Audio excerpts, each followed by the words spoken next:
toddlers and babies today, when they are John Brennan's age, will they be as vicious and political and lawless as that generation of folks in DC? I wonder about that. And I think a lot of that will be settled by the art that's made now, right? And that I think it's true.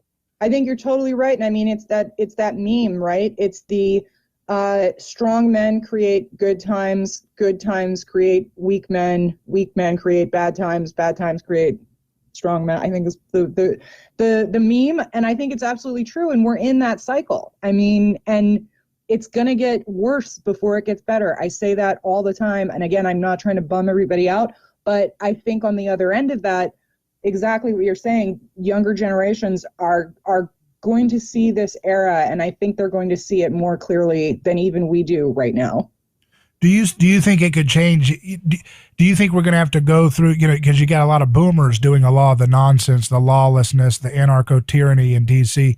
Do you think that when the millennials are in their middle age, that they're going to be even more ruthless, and that'll be the most vicious final straw, of the tyranny? Or do you think, Yeah, I mean, I think we'll have like a tiny reprieve with Gen X, because I feel like Gen X is like the greatest generation. And like, I don't know if it's because I worshipped Gen X when I was growing up.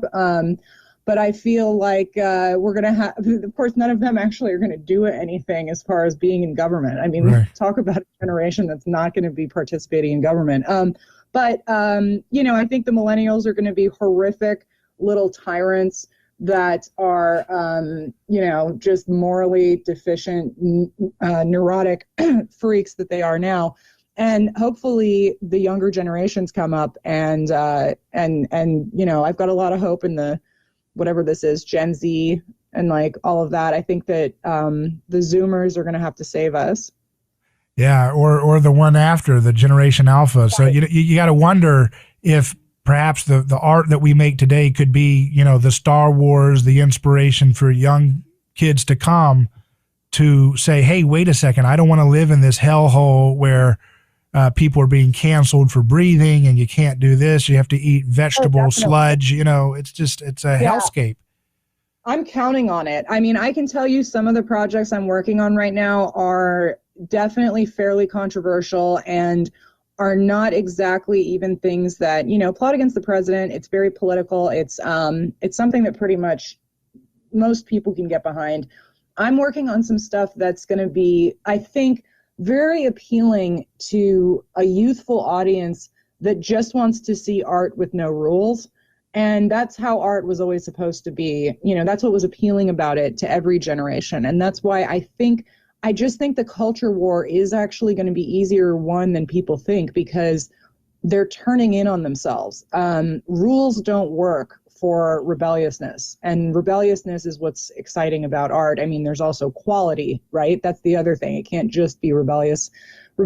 And I think that's one of the main things I want my production company to be focused on is bringing that kind of stuff around. Obviously, I want us to start getting into scripted. I receive a lot of scripts. I look at a lot of stuff. Obviously, my parents worked in scripted, and I worked in it for a long time. And I want to get into that phase. I think we're probably a year away from like partnering on a full-on feature that's, at that level.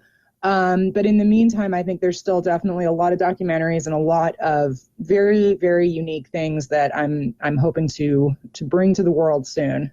Wow, that's pretty cool. So having worked inside government as well as now, in the world of culture and art, what do you think is a better place to put our effort and focus for changing things for the good? Well, I mean, I'd say you definitely have to do both, right? Yeah. Like we can't, you just have an obligation to do both. The thing is that Republicans, what they do, and I mean, everyone knows this because every time we lose an election, they're like, oh, we have to put money into culture. We have to put money into culture. And then 4 years go by and they forget about that. And the donor class goes back to funding campaigns and lighting their money on fire. And I hope that we've made some changes in that thinking. I found that when I talk to people and I explain to them, like, look, we're running a business. Like, you're not just lighting your money on fire. You invest in art and in things that push back on the cultural side. And not only do you see a return on your investment, but the effect of it goes on forever. Like, this movie will exist forever, and I see it more as like a time capsule that will make the arguments for the truth of what happened in the Russiagate hoax forever. And I mean, that's just more valuable than any campaign, frankly. Wow. So I think we're making progress there, but obviously we are nowhere near the left when it comes to understanding this. We don't have the infrastructure, the funding infrastructure. It's all done on an ad hoc basis. And there's a lot of people talking about this these days that are very smart people. And I think we're moving the needle. You know, I want to feel positive about it, and we've had a lot of luck. So hopefully that continues. But yeah, the right has got to do a better job at paying attention to culture. Well, very well said. I really appreciate your time, Amanda Milius. Thanks for coming on. Thank you so much.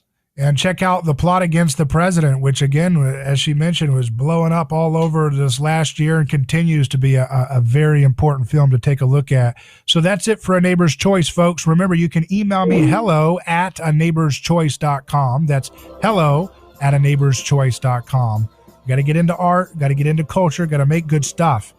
And science, all that good stuff. Everything's on the table.